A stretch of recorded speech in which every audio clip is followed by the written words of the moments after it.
Litshona njani Mthwakazi Omuhle, silamukela njalo kwesinye isiqephu sethu sezindaba kumsakazo we-Citizens Movement Radio. Namhla kungoLwesithathu ziyisikhombisa kuZibandlela ngomnyaka ka-2026.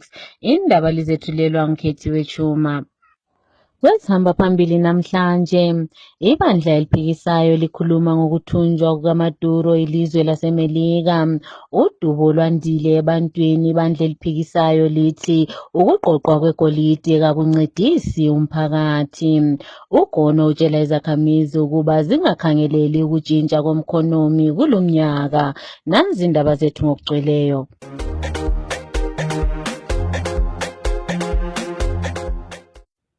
Ibandla eliphikisayo lithi ukuthunjwa kukamongameli waseVenezuela lo bebusa ngodlakela uNicolas Maduro okwenziwe nguhulumende waseMelika kudala ukungazwisiseki.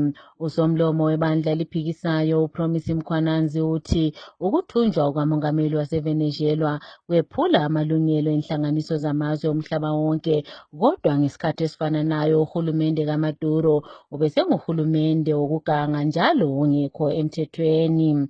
Umkhwananzi wangezelela ngokuba inhlanganiso ye-United Nations yiyo okumele ithathe amanyathelo embusweni esingasenzi kuhle, hatshi amazwe aqinileyo. Ake sizweni uMkhwananzi ekhuluma.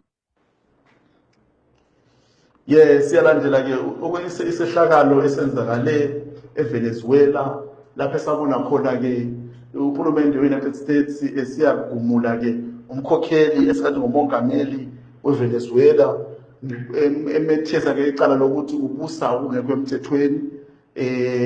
Lokhu ke kuyasikhathaza mbijana ukuthi kwenziwe ngele kweMelika kulokuthi kwenziwe ke inhlanganiso ye-United Nations eyinhlanganiso yamazwe onke omhlaba wonke jikelele elelungelo lokuthi ibisenza lo msebenzi. Kodwa ke thina siyasekela uhlelo lomthetho we-international community oncedisa ke le amazwe abe sehlulekile olandisa imithetho yawo esingathi ngesintu ngama-domestic laws awo. Siyafisa ukuthi kube le-international law, le-international community ekwanisa-ke ukuthi ingenele kulamazwe ilungisise inhlupho ezinjengalezo ehlala lelizwe amazwe njengabo-Venezuela labo-Zimbabwe, lapho esikwazi khona ukuthi umnumzana uMnangagwa kazange anqobe umthetho oludlulileyo, kodwa kusebenzisa amandla nodlame ukube lokho ekhona forsa-ke amabandla ehulumende, amapholisi, amasotsha nama-courts ukuthi basapote uhulumende wakho emthethweni. Kuyabe kulungile ukuthi international community ngaphansi kwenhlanganiso ye-United Nations ingenele ilungisise iproblem ebikhangela lelizwe lelo. Inkampani ekaya igolide iFidelity Gold Refinery iye yamemezela ukuba ilizwe liye lathengisa igolide eliningi kakhulu ngomnyaka ka-2025. Ekhuluma kumhlangano we-ZANU-PF owenziwa mnyaka yonke, ungqongqoshe wezemali uMthuli Ncube waveza ukuba ilizwe lithengise kakhulu igolide okungaze kube khona. Omela imbizo edale lephalamende umhlonitshwa uKhobani Matsibanyika uthi kuyakhathaza ukuba iningi labantu lokhe liphila phakathi kokuhlupheka iloba ilizwe lilegolide eliningi kanye lezinye izembiwa zelizwe. Ake sizweni umhlonitshwa uMatsibanyika ekhuluma.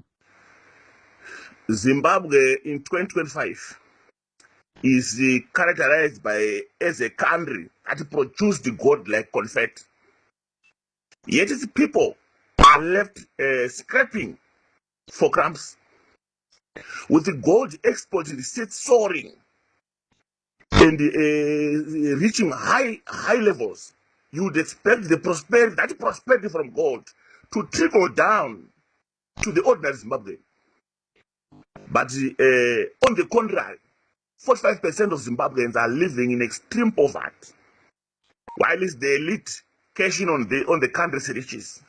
It's like a country's wealth is being siphoned off, leaving the majority to struggle in the dust. So, when we say 45% of Zimbabweans are living in abject poverty, we are actually saying that they don't have access. They are suffering from hunger and malnutrition. Under normal circumstances, it's so difficult for a family to have more than 2 meals per day. Most families in this country are living with 1 meal per day, and with actually less than $1 per day. There is also limited access to healthcare. All rural clinics, and I want to underline this, all rural and urban clinics and the hospitals are now death traps, are now death centers. When you attempt to visit the hospital, you are guaranteed that you are going to die. There is no medicine, there is no medical equipment. The doctors there are so inexperienced and young. The bulk of our experienced medical personnel, they quickly move abroad to seek for greener pastures. If you look at our education, limited access to education, it is a character of poverty. Our kids, they move more than 15 to 20 kilometers to get to the nearest secondary school, especially in the rural areas. But the normal or the average, the recommendation from the Minister of Education is that at least most people should walk not more than 5 kilometers to the nearest school. But that is not happening. Not only that, the bulk of our students are not accessing BIM. Yet they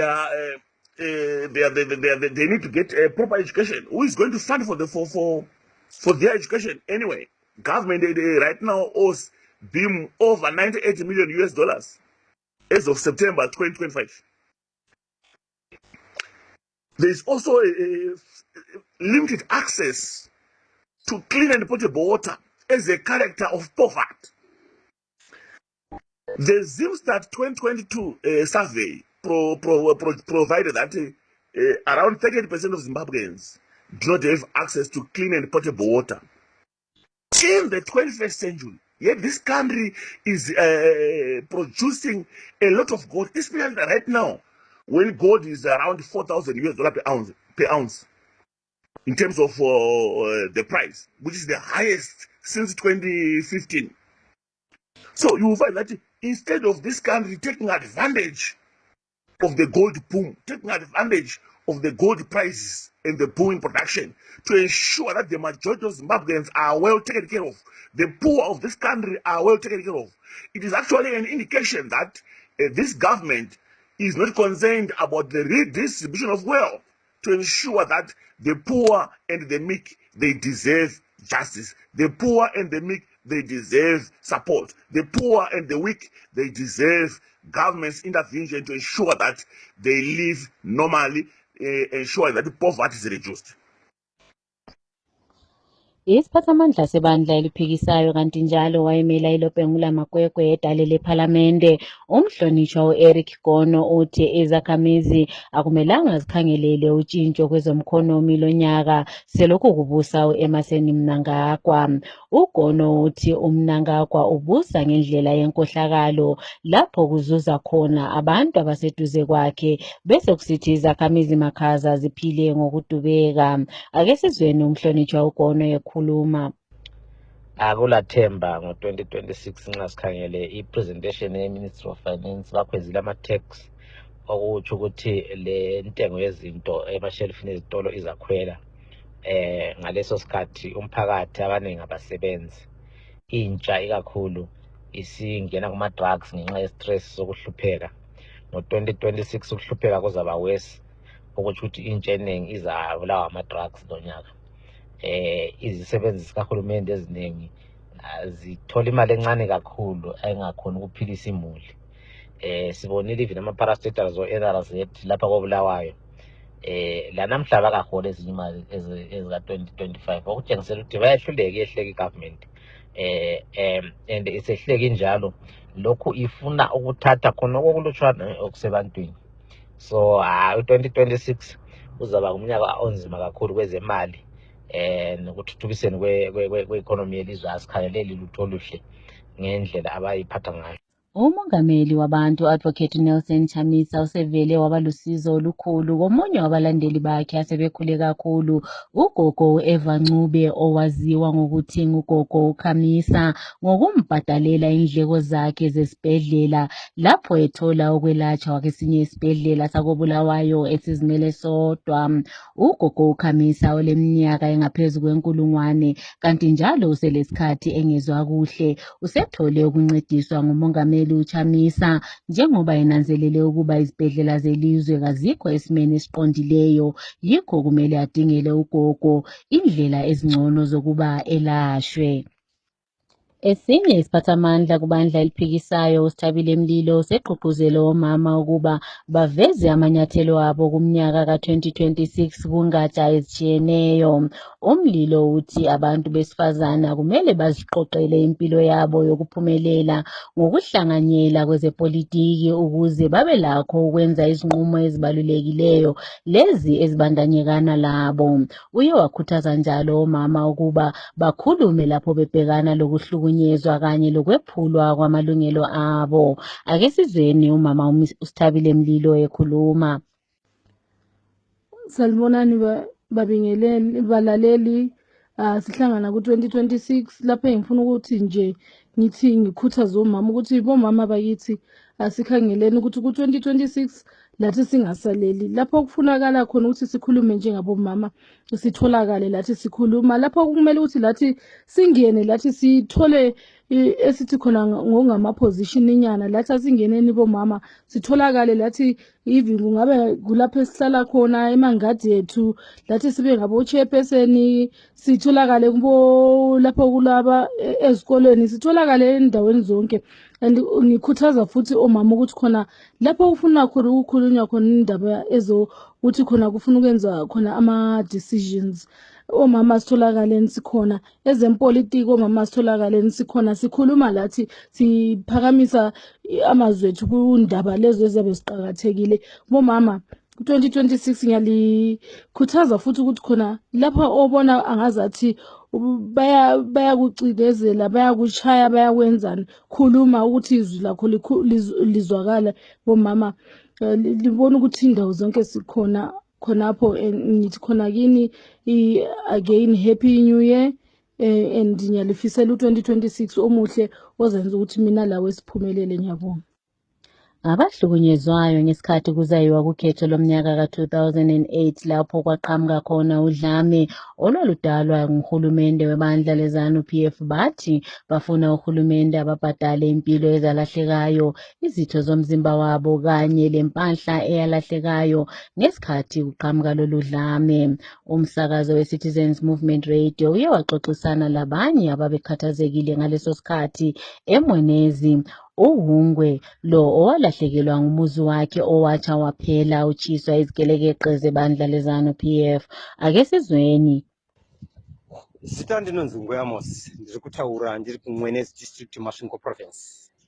Hama dzangu vadiwa zvakanga zvakaoma gore ra2008 apo takasangana netsekwende tsaona chaiyo kodzero dzedu dzakatyorwa nemusangano weZANU-PF mushure mekunge taita sarudzo yokuti tisarudze zvataida.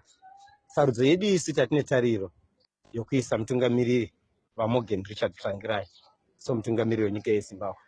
Asi sarudzo iyoyo yakatogwa ikaitwa hondo. Hazvina kunge zvakamira zvakanaka mumisha mamusingachagariki nokuti misha yacho papasisina. Dzimba dzakapiswa, matanga akaveswa, midziyo ikaparadzwa, matura akapiswa, tikasara tisina chatinacho. Ini ndiri kutaura nonzi Amos Hungo sokutaura kwandamboita. Ndakasara ndisina kana chinobatika kana chauviri. Ndikatanga upenyu patsva.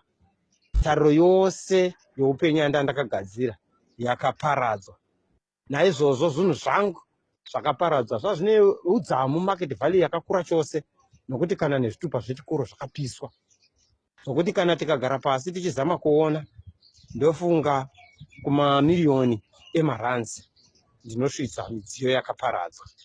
Naizvozvo shuviro netariro yedu yanga iri yokuti dai hurumende iripo iyi inozviti new dispensation yagona kurangarira nokudzokera kumashure kuronda rakaiswa neZANU-PF yotikompenzeta zvinhu zvedu zvakaparadzwa nemidziyo totanga humwe upenyu butsva kubva paupenyu hwatakasiyira. Kwete kuspenda nguva yakawanda vachipa vanhu dzimotikari, hazvizvo zvatoda zvekupa dzimotikari, asi kuti tiri kuda zvedu zvakaparadzwa neZANU-PF pasina chikonzero chinobatika. Naizvozvo ndoshuviro netariro yedu yokuti dai vambomiravo kupa vanhu motikari dzavari kufamba vachigovera vanhu vasina zvavaita, varangariravo kuti pana vanhu vatakaparadzira upenyu, tionewo kuti tingatangira papi. Kana vakaita saizvozvo, nedzimwe dzenguva upenyu hwedu hungavavo netariro iri nani, nokuti pari zvino tariro yose yatatinayo yakaparadza, kwete navamwe vanhu asi nomusangano weZANU-PF. Hatisi kutuka bodo, hatisi kuvenga vanhu bodo, asi kuti kutaura zvakaitika. Vamwe vakaurawa, vanosanganisira vana Stanford Mapuranga. Naizvozvo ngadai zvagoneka hurumende yatarira vana vavanhu vakaita saivavo vavapewo compensation inoita kuti vaende kuchikoro, vararame upenyu hutsva, vavandudze upenyu hwavo. Ndatenda zvangu. Sokuzinyanga ezintathu selokhu kwaboshwa umlandeli omkhulu webandla eliphikisayo uGodfrey Karembera owaziwa ngokuthi nguMatsibaba Beshanduko. uKarembera uvalelwe njalo icala lakhe kalikashushiswa, kanti njalo inkantolo ephezulu imncishe isibambiso kuviki ephelileyo. Esinye seziphathamandla kubandla eliphikisayo esabelweni saseMashonaland Central, uSam Kondongwe uthi uMatsibaba Beshanduko uyisiboshwa kwezepolitiki kanti njalo uhlukunyezelwa ukuba indaba elandela ezepolitiki. Ake sizweni ekhuluma. It is very unfortunate that the rights of people are being straddled by the regime because the courts are not free, the courts are not independent. They dance to the tune of these cabals. They do what they are told outside because it is now not the law that is in place, but it is now a persecution because of belonging to an opposition political movement. Matsibaba Beshanduko is a political prisoner who is being persecuted for his political beliefs. He has got the right to choose. He has got the right to belong. He has got the right to worship. He has got the right to move. He has got the right to freedom. But all this has been taken away from him because of a regime that wants to stick to power, that wants to cling on to the highest office because of their to protect their looting spree. We implore that the courts find heart so that they free Matsibaba Beshanduko because he has done nothing. The people that are supposed to be behind bars are those that are looting the resources of this nation. The people that are supposed to be behind bars are the people that are taking young girls and marrying them as their spouses. They are, that child abuse that is happening within ZANU-PF. The people that are supposed to be behind bars are those that are going against the law. You see, we've got a law in Zimbabwe that prohibits people to carry $10,000 in cash, but some other people are dishing out more than 200,000 cash, yet the law stipulates that if you are found with 10,000 cash, you are arrested and you are asked the origins of that amount. But all those guys are left behind, and the regime is against people who wants people to be free in this nation, that the people that are advocating for real democracy, the real independence of Zimbabwe. We need Matsibaba Beshanduko and all political prisoners to be out with immediate effect because they've done nothing wrong. It is our mandate, it is our right to demonstrate, it is our right to speak. So Matsibaba Beshanduko should be freed. I-Ecocash isixwayise amakhastoma abo ukuba bangadlelezelwa yilabo bantu abeza lemkhankaso kanye lezikweleti abazinikeza abantu ukuze babatshontshele imali. Amasela la kubikwa atshontshela abantu ngendlela ezitshiyeneyo ukuze bathole ukungena ecocash wallet abo. Kumkulumo abayethule izolo, i-ecocash igqugquzele ama-customer ukuba banganikezi ngemininingwane yabo eqhakathekileyo loba ukuvula izinto ezisolisayo. Bakhuthaze njalo ukuba abantu babike labo bantu ababadlelebezelayo ngendlela ezifakiweyo i-ecocash.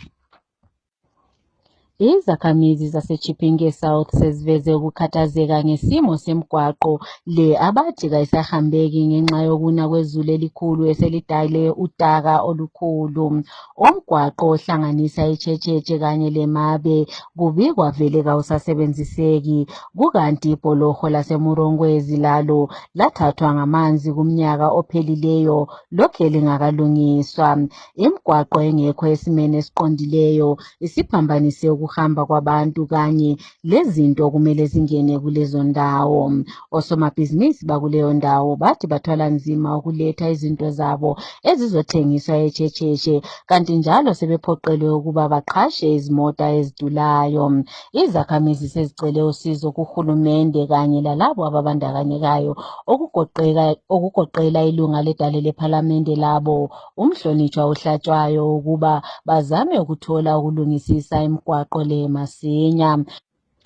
Omunye wompholisa osebenzela eGwanda kanye lomlingani wakhe owesifazane baye baboshwa ngomgqibelo emgwaqweni weBeit Bridge Masvingo ngemva kokuba betholakale bethutha imbanje kanye lomuthi wokukhwehlela ongavunyelwayo lo ocatshangelwa ukuba ungeniswe ngomgunyathi uvela kwele South Africa.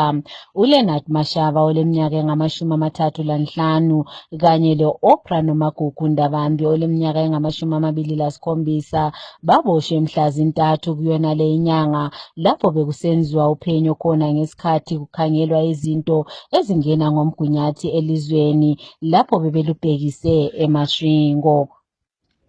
Umongameli wase-South Africa uCyril Ramaphosa ube ngumongameli wakuqala kuzwekazi lase-Afrika ukusola ukuthunjwa kukamongameli waseVenezuela uNicolas Maduro, lokhu okwenziwe nguhulumende waseMelika. Kunkulumo yakhe ayethule izolo, uRamaphosa uthi ukuthunjwa kukaMaduro nguhulumende waseMelika kwephula iziqondiso ezibekiweyo zomhlaba wonke jikelele, kanti njalo uye wakhuthaza inhlanganiso ye-United Nations Security Council ukuba ingenele. Ake sizwe ingxenye yenkulumo kamongameli uRamaphosa.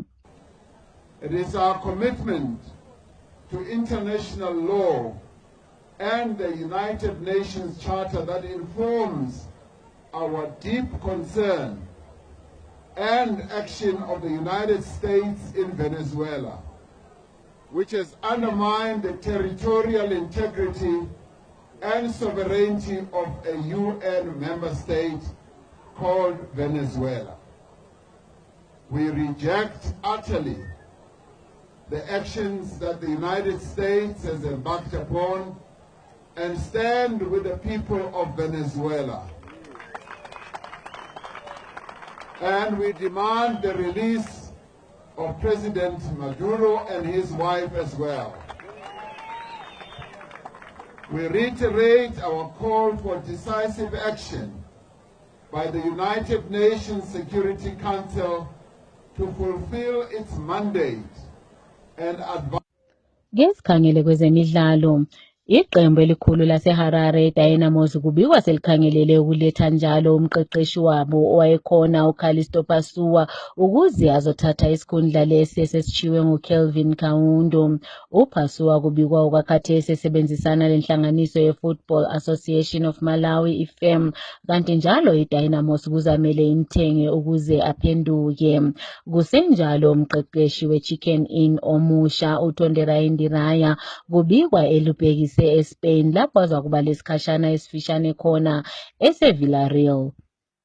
Kumidlalo ye-AFCON Round of 16 edlalwe izolo, i-Algeria ihlohle emzuzwini engezelelweyo ngesikhathi sokungezelela besephula inhliziyo zalabo abe-DR Congo. Ababambe isicoco e-Ivory Coast baye banqoba iBurkina Faso 3-0 ukuze badlulele phambili kuma-quarter finals. I-Algeria iza kubhekana le-Nigeria kuma-quarter finals bese kusithi iGibhithe yona iza kubhekana le-Ivory Ivory Coast, iMali iza kubhekana leSenegal, iCameroon yona iza kubhekana leMorocco. Emidlalweni ye-English Premier League, iChelsea isimemezele ukuba isiqashe umqeqeshi weStrasbourg uLiam Rosenior njengomqeqeshi wabo omusha ngemva kokusuka kuka-Enzo Maresca. uRosenior wathungamela leli qembu ukuba lithathe indawo yesikhombisa emidlalweni ye-League First kusizini edlulileyo. Kusenjalo, iManchester City yona isithenge lo obedlalela iBournemouth oyisizalwane saseGhana u-Antonio Semenyo ngemali engange-£65 million. uSemenyo ukhangelelwe ukuba ahlolwe emzimbeni kusasa.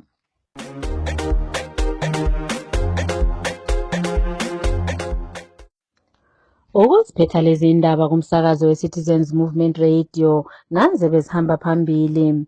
Ibandla eliphikisayo likhuluma ngokuthunjwa kukaMaduro okwenziwe lilizwe laseMelika.